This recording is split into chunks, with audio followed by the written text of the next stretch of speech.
Nathan Thrall, buenas noches. Pleasure to be here with you. Un placer estar aquí. Nathan Thrall es el premio Pulitzer de no ficción de este año. Lo ha conseguido gracias a Un día en la vida de Abed Salama, Anatomía de una tragedia en Jerusalén.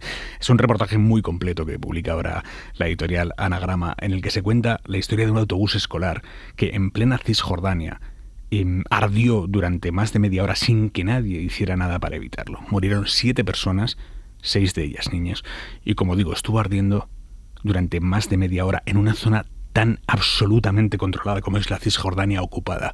¿Por qué no llegaron antes los servicios de emergencia, tanto israelíes, de los colonos, como de los propios palestinos? De esto habla el relato Un día en la vida de Abed Salama. ¿Usted tiene respuesta a día de hoy? ¿Cómo es posible que un autobús escolar ardiera durante media hora en la Cisjordania ocupada? Una zona teóricamente tan segura, tan controlada al menos, matando a 7 personas, 6 de ellas niños. One of the people who reviewed the book described it as an accident that was not an accident. Una de las primeras personas que reseñó el libro dijo, y con razón, que se trataba de un libro sobre un accidente que nunca fue un accidente. Realmente existe una política de negligencia absoluta hacia los centenares de miles de habitantes de origen palestino, sobre todo aquellos que viven cerca del muro, que son 8 metros de hormigón gris, también conocido como el muro del Apartheid en Jerusalén. Y al otro lado de este muro, pues hay todo un sistema de carreteras segregadas. Hay algunas que utilizan los israelíes, los colonos, y otras que tan solo utilizan los palestinos. En este caso fue una de esas carreteras que usaban solo los palestinos, y por eso no es una prioridad, ni siquiera son conscientes muchas veces el gobierno israelí de que existen esas carreteras. En el título del libro aparece Abed Salama. Abed es el padre que busca desesperadamente a su hijo Milad, de 5 años, que viajaba en ese autobús. ¿Cómo recuerda esa primera conversación con él? Ese momento en el que usted dice, esta historia, su historia, quiero contarla. When I first met Abed, I couldn't help but tear up as he was telling me his story. Cuando conocí a Abed, la verdad es que me emocioné, estuve a punto de llorar, él se dio cuenta, y entendí desde aquel momento que era una historia emblemática y que me permitía contar la historia de la Palestina ocupada. Inmediatamente entendí que era una historia que haría justicia a su hijo, a la vida de su hijo, y también a toda su vida de activismo durante la primera intifada, cuando fue encarcelado, torturado, también después de los acuerdos de Oslo, como cada vez vio más limitados sus movimientos y tuvo que buscar una solución, como por ejemplo encontrar una nueva esposa que le permitiera tener una identificación de otro color y con eso ganar movimiento de circulación. Es decir, que entendí que era una historia que me permitía hablar de la Palestina de los últimos 50 años. El libro trasciende el accidente porque nos sirve para comprender cómo funciona el complejo sistema de trabas burocráticas, límites a la libertad de movimiento, abusos, arbitrariedades a las que están sometidos los palestinos. Por ejemplo, la diferencia entre los que tienen un carnet de identidad azul o un carnet de identidad verde. ¿En qué les cambia la vida a los palestinos tener el carnet de identidad azul o verde? On the morning of the accident, la mañana del accidente, los servicios de emergencia no se presentaron al lugar de los hechos y la gente común y corriente que iba en sus vehículos aparcaron el coche e intentaron ayudar a rescatar a esos niños del autobús. Todos eran palestinos, pero cada uno tenía un color distinto de carnet, de identificación, y en función del color que llevaban, pues tenían una libertad de movimientos u otra. Los que llevaban el carnet verde significaba que no podían pasar por los puntos de control de Cisjordania y llegar a los hospitales que podían ofrecer un mejor servicio, y los que tenían el carné azul sí podían pasar por esos puntos de control. Con lo cual, los niños les rescataron en vehículos privados, la gente se los llevaba en sus propios coches, pero en función del color que tuviera el carné del conductor, pues se los llevaban a un hospital u otro. Los del carné azul pudieron llegar a Jerusalén a los mejores hospitales, no así los que tenían el carné verde. Abed Salama, cuando llega al lugar lugar donde ha tenido lugar el accidente, se encuentra con una multitud y pregunta dónde están los niños, porque ya no están ahí, se los han llevado todos, y le responden pues varias cosas. A uno se lo han llevado al hospital de Jerusalén, otro a otro hospital, otro a la base militar, otro al hospital de Ramallah, y él, que tiene el carné verde, tan solo puede acceder al hospital de Ramallah. Los demás, los otros lugares, pues para él es imposible acceder, y por eso pasa más de un día intentando primero saber qué ha pasado con su hijo y luego encontrarlo. Just trying to locate his son and find out what had happened to him. ¿Usted considera que Israel es un país racista? There's no question about it.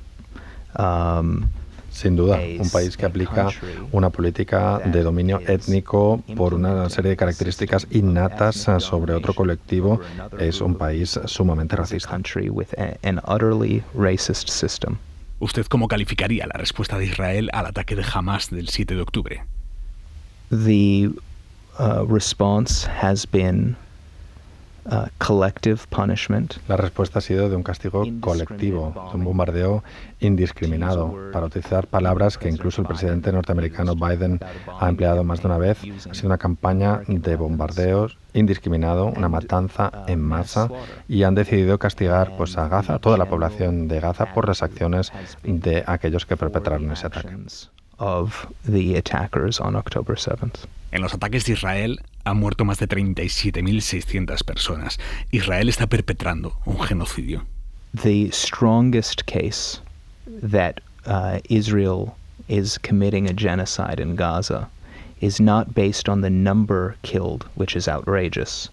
El ejemplo más claro de que Israel está perpetrando un genocidio contra la población en Gaza no es tanto la cifra de víctimas, que es indignante, sino la política de inanición, de dejar morir de hambre a la población. Han hecho que la vida en Gaza sea invivible. Han destruido escuelas, panaderías, la agricultura, los hospitales, y es tal y como lo recoge el convenio sobre el genocidio, hacer que la vida del enemigo sea invivible. Han dejado morir a la gente porque están recortando constantemente pues el agua, los alimentos, la electricidad, los combustibles a toda la población de Gaza. Y esto es lo que demuestra, más que las cifras, que se está produciendo un genocidio. Is the strongest basis for meeting the definition of genocide. ¿Es realista el objetivo que se ha marcado Israel de acabar con Hamas? It's absolutely unachievable. There cannot be an elimination of Hamas, and not just because Hamas is a political party. Se trata de un objetivo absolutamente inalcanzable. Jamás podrán eliminar a Hamas, puesto que es un partido político, una ideología. Las ideologías no se pueden matar. Además, existen no tan solo en Gaza, sino en la diáspora palestina, en Cisjordania, incluso en Gaza. No logran eliminarla. Cada vez que vemos que Israel declara victoria en una zona determinada, al cabo de poco mueren ahí soldados israelíes, porque Hamas sigue existiendo. Cuando se van, inmediatamente aparecen los antiguos funcionarios o representantes del gobierno de Hamas distribuyendo la poca ayuda que existe, con lo cual este objetivo de eliminar Hamas es un fracaso rotundo, y cada vez son más conscientes de que no van a poder lograrlo.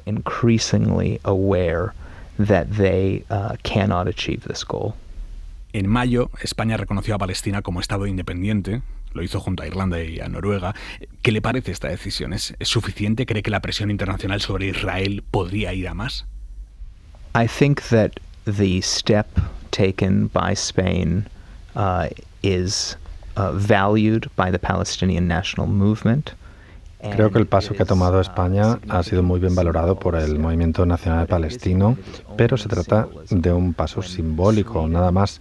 Hace tiempo, cuando Suecia ya reconoció el Estado de Palestina, hace unos 10 años, lo único que cambió, al menos que yo viera, fue que la cónsul general de Jerusalén cambió su tarjeta de visita y en lugar de poner cónsul general ponía embajadora.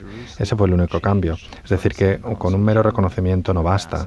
Se deben tomar más medidas para cambiar los incentivos que tiene Israel Israel. Siguen pensando que la vía menos costosa para ellos es seguir ocupando, seguir colonizando, seguir limitando la circulación de los palestinos. En cambio, las cosas que realmente importan para Israel no están ni siquiera sobre la mesa. El acuerdo de asociación con la Unión Europea, eso sí importa a los israelíes y no se está ni siquiera cuestionando. O la prohibición de comercializar con productos procedentes de los asentamientos, que sería una de las victorias más fáciles, tampoco se está negociando sobre esa cuestión. Is not on the table in Europe at this point. Nathan Thrall, premio Pulitzer por Un día en la vida de Abed Salama, Anatomía de una tragedia en Jerusalén, publicado con la editorial Anagrama. Señor Thrall, muchas gracias por venir a Hora 25. Thank you very much for having me. Gracias a vosotros por haberme invitado.